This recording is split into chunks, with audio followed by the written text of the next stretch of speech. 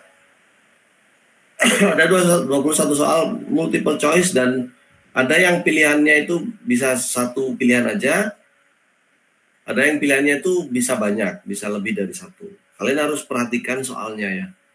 Perhatikan soalnya supaya nggak salah jawab. Dan soalnya itu tidak ada yang soal negatif, soalnya positif semua. Artinya tidak ada yang menjawab, mana jawaban yang salah itu nggak ada. Jawabannya selalu betul. Total nilainya itu 87.